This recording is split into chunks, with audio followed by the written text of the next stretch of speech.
Apa hukumnya membeli emas yang didapat si penjual di jalan? Barang temuan itu teman-teman, kalau murni barang temuan ya, dia murni barang temuan, boleh diambil setelah diumumkan selama 1 tahun. Itu disebut dengan luqotoh.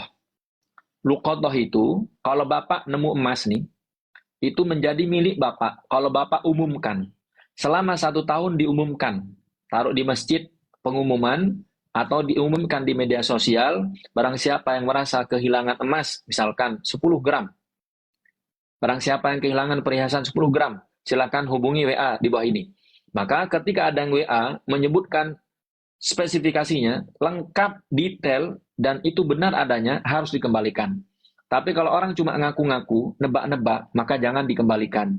Setelah 1 tahun, diumumkan menjadi milik si penemu. Nah, kalau sudah 1 tahun, maka boleh dijual. Tapi kalau belum 1 tahun, tidak boleh dijual. Itu masih menjadi milik orang. Kalau nemunya 10 kilo, alhamdulillah. Nemunya 10 kilo, nemu emas misalkan 10 kilo. Misalkan Bapak Ibu camping, atau ada glamping di puncak. Kemudian masuk ke hutan, nemu emas 10 kilo. Nah, bagaimana nih Ustadz? Diambil atau tidak? Ambil. Ambil emas 10 kilo itu yang disebut dengan zakat rikas. Ada zakatnya. Jadi teman-teman, kalau nemu emas di tempat yang tidak berpenghuni, itu menjadi hak Anda. Sekali lagi, kalau nemunya di tempat yang tidak berpenghuni, di mana nemu emas 10 kilo? Nemunya di dalam hutan, Ustaz. Nah, tanah dalam hutan itu milik siapa? Gak ada yang punya, Ustaz. Ini milik negara. Maka menjadi milik yang menemu. Yang nemu emas itu menjadi milik dia. Nah, cuma ada zakatnya. Ini namanya zakat rikaz. Zakat rikaz itu 20%. Misalkan, nemu emas 10 kilo, maka zakatnya adalah 2 kilo. Dan itu hukumnya wajib.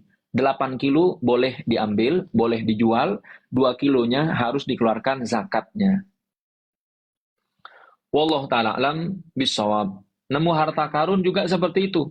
Misalkan ada teman-teman hobinya mancing ya. Begitu mancing ke laut, tiba-tiba nyangkut kailnya, dan ketika masuk ke dalam ternyata ada harta karun, ada emas 10 kilo. Nah, karena nemunya di laut, dan di laut itu tidak berpenghuni, maka barang temuan itu halal menjadi miliknya yang nemu. Beda halnya kalau nemunya di tempat yang berpenghuni. Bapak nemu emas di mana? Ustaz, saya nemu emas 1 kilo. Nemunya di mana? Di depan toko emas. Ya berarti itu punya toko emas. Di mana? Di toko emas Bandung. Nah, berarti itu punya toko emas Bandung. Nah, dari yang menemukan itu di tempat yang tidak berpenghuni, baru boleh diambil. Wallahu ta'ala alam bisawab. Kalau di sini nemu di hutan, malah diminta semuanya pejabatnya Ustadz. Katanya milik negara. Kalau hutan itu, kalau hutannya tidak berpenghuni, tidak berpenghuni. Artinya tidak berpenghuni, di samping nggak ada rumah, di samping nggak ada rumah, kosong ya, kosong. Maka itu halal menjadi milik yang yang menemukan. Ya kalau Bapak ngaku ya pasti diambil. Jadi secara hukum itu milik orang yang menemukan. Jadi masuk ke hutan, nggak ada pemukiman sama sekali. Nggak ada orang yang mengaku itu tanah saya. Berarti harta temuan itu halal milik yang menemukan. Nggak perlu diumumkan. Itu namanya rikas. Misalkan Bapak gali, kemudian nemu harta karun. Itu milik yang menemukannya. Tapi ada zakatnya. Rikas itu teman-teman, itu ada zakatnya 20%. Paling besar zakatnya, karena paling sedikit usahanya. Kan cuma nemu. Nah, maka ketika menemu, baru dikeluarkan zakatnya 20%. Wallahu ta'ala alam bisawab. Zakat perdagangan berapa Ustaz? Zakat perdagangan itu teman-teman, pertama dilihat nisabnya. Nisabnya itu 85 gram emas. Kalau Bapak buka toko, modal awalnya setara atau lebih besar dari 85 gram emas, misalkan harga emas hari ini 1 gramnya 1 juta, maka nisab emas itu 85 juta. Kalau Bapak buka toko, modal awalnya 100 juta, itu sudah sampai nisab. Nisabnya sudah sampai. Nah, ketika nanti sudah 1 tahun, 1 haul, maka dilihat apakah masih di atas nisab atau di bawah. Kalau di bawah nisab berarti nggak wajib zakat. Tapi kalau setara dengan 85 gram emas atau di atasnya kena zakat. Berapa zakat perdagangan? 2,5%. Misalkan punya keuntungan 100 juta, mengendap selama 1 tahun. Maka zakatnya adalah 100 juta kali 2,5%, yaitu 2.500.000. Bagaimana cara menghitungnya? Yang pertama dihitung modalnya. Modal awal berapa? Di luar sewa ruko, di luar renovasi ruko, di luar beli etalase, di luar beli AC dan sebagainya. Itu tidak dihitung. Misalkan modalnya untuk buka toko, sewa 50 juta, kemudian kulakan awal 100 juta. Maka 50 juta untuk sewa tidak dihitung. Hanya dihitung untuk stok barang awal 100 juta. Nah, 100 juta itu dihitung. Selama 1 tahun perputarannya berapa? Oh, ternyata Ustaz, dengan modal 100 juta dapat keuntungan 50 juta. Maka nanti setelah 1 tahun dihitung 100 juta modal awal ditambah keuntungan 50 juta. Kalau ada utang, kurangi utang. Kalau ada operasional, kurangi operasional. Misalkan dikurangi semuanya jadi 125 juta. 125 juta kali 2,5%, itulah zakat perniagaan yang harus Bapak tunaikan. Wallahu ta'ala alam bishawab. Kalau zakat pertanian itu ada dua. Yang pertama 5%, yang kedua 10%. Bedanya apa? Zakat pertanian hanya 5% jika irigasinya menggunakan irigasi pribadi. Bapak gali sumur sendiri, Bapak beli alat pompanya, Bapak bayar orang untuk nyiram tanamannya. Nah, ketika panen sudah sampai nisabnya, maka kewajiban zakatnya hanya 5%. Tapi kalau pertanian itu, misalkan padi ya, padi itu irigasinya murni menggunakan air hujan. Bapak nggak nyiram, Bapak nggak beli pompa, Bapak nggak bayar orang, murni hanya irigasi air hujan. Maka zakat pertaniannya 10%. Misalkan panennya 10 ton, maka 10 ton kali 10%. Itulah kadar zakat yang harus ditunaikan. Wallahu ta'ala alam bisawab.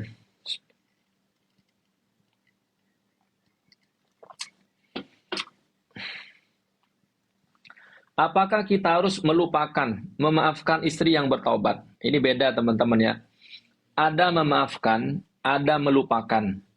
Dua hal ini sesuatu yang berbeda. Sekali lagi, memaafkan bukan berarti melupakan. Forgiven, not forgotten. Melepaskan itu teman-teman, ketika kita sanggup mengeluarkan energi negatif kita. Itu namanya melepaskan. Melupakan itu tidak bisa. Jadi ada dua ranah ya. Teman-teman yang mungkin kemarin ikut di Jogja sudah melakukan sesi ini. Ada emosi, ada memori. Ada dua hal nih. Yang pertama adalah emosi, yang kedua adalah memori. Memori ini tempat menyimpan kejadian-kejadian. Ada orang pernah zolimi, pengusaha pernah ditipu, istri pernah dikhianati, laki-laki pernah disakiti. Nah, ini adalah ranahnya memori. Ini nggak bisa dilupakan, nggak bisa. Ibu tidak bisa melupakan orang yang menzolimi ibu, nggak bisa. Bapak nggak bisa melupakan orang yang pernah menzolimi bapak, nggak pernah bisa. Ini ranahnya di memori. Yang kedua, ranahnya emosi. Emosi ini bisa dihilangkan, bisa dikendalikan. Maka ketika melepas emosi negatif itu, bukan berarti melupakan orangnya, bukan. Tapi melepas emosinya. Emosi bisa dilepaskan, tapi memori tidak bisa dilupakan. Nah, ini dua hal yang berbeda. Jadi kalau kita ingin melepaskan energi negatif, bukan berarti melupakan orangnya. Nggak bisa, nggak bisa. Ini yang disebutkan oleh Thomas de Quincey. Beliau ini seorang ilmuwan dari UK, dari Inggris. Beliau mengatakan, ini ilmuwan abad ke-18 ya. I feel assured that there is no such thing as ultimate forgetting. Dia bilang begini, saya merasa yakin bahwa tidak ada suatu kejadian yang bisa dilupakan secara permanen. Nggak bisa. Kalau ada perempuan pernah disakiti laki-laki, seumur hidup tidak bisa melupakan laki-laki itu. Itu ranahnya memori. Tapi, apakah masih menyimpan dendam? Belum tentu.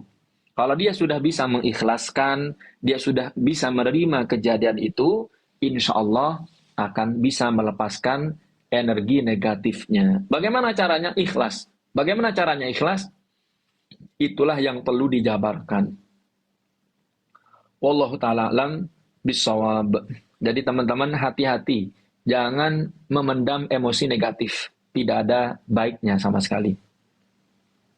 Apakah kita harus menerima kembali istri yang taubat? Kalau bapak sanggup, terima. Dan itu lebih baik. Kalau bapak tidak sanggup, lepaskan. Jangan memaksakan. Kalau misalkan tidak sanggup, ya sudah lepaskan. Tapi kalau sanggup, silahkan pertahankan. Ditimbang. Mana yang lebih baik, mana manfaatnya lebih banyak, mana mudaratnya yang lebih sedikit, ditimbang. Gimana hukumnya kalau diambil Pak Ustadz? Apa yang diambil? Emas atau pasangan? Uang pensiun ada zakatnya Pak Ustadz. Misalkan begini ya, ibu dapat pensiun 1 miliar, dapat pensiun 1 miliar. Nah, dapat nih 1 miliar. Apakah ada zakatnya?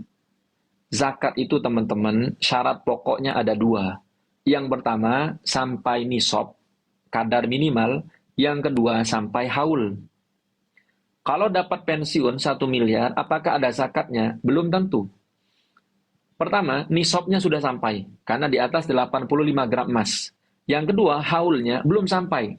Jadi kalau ibu dapat pensiunan 1 miliar, habis dapat pensiun, bulan depan langsung dibelikan mobil, langsung dibelikan rumah, langsung habis, tidak ada zakatnya. Tapi kalau uang pensiunan itu mengendap 1 tahun, maka ada zakatnya. 2,5%. Berarti kalau dapat pensiunan 1 miliar, mengendap 1 tahun, sudah sampai haulnya, keluar zakat 2,5%, 25 juta. 25 juta. Allah Ta'ala alam bisawab. Pinjam uang di Pegadaian dengan jaminan bagaimana? Pinjam uang dengan jaminan itu boleh. Tapi dipastikan jumlah yang ibu terima sama dengan jumlah yang akan ibu kembalikan. Kalau bapak pinjam uang 10 juta di Pegadaian, dikembalikan dengan 11 juta, maka 1 jutanya riba dan riba hukumnya haram. Tapi kalau pinjamnya 10 juta, dikembalikan 10 juta, baik dengan jaminan atau tanpa jaminan, hukumnya boleh. Jadi dilihat ketika pinjam itu, ada nggak kelebihannya? Ada nggak ribanya? Nah, kalau ada ribanya, hukumnya haram. Kalau haram, maka dimakan. Jadi musibah. Disimpan, jadi masalah. Jadi hati-hati teman-teman. Kata Rasulullah SAW, ayyuma lahmin nabatat min haramin fannaru aula biha. Setiap daging yang tumbuh dari harta yang haram, dapat uang dari Pegadaian, dapat uang dari riba, dapat uang dari rentenir, kemudian buat SPP anak, kemudian buat makan istri, kemudian belikan baju untuk anak. Nah, semua itu adalah pintu neraka. Sebaiknya jangan dilakukan. Tapi kalau ngutang ke saudara, kondisinya mendesak, misalkan untuk berobat, atau misalkan untuk biaya pendidikan, datang ke abangnya, pinjam 10 juta, balikin 10 juta, itu tidak apa-apa. Yang penting kalau punya segera diganti.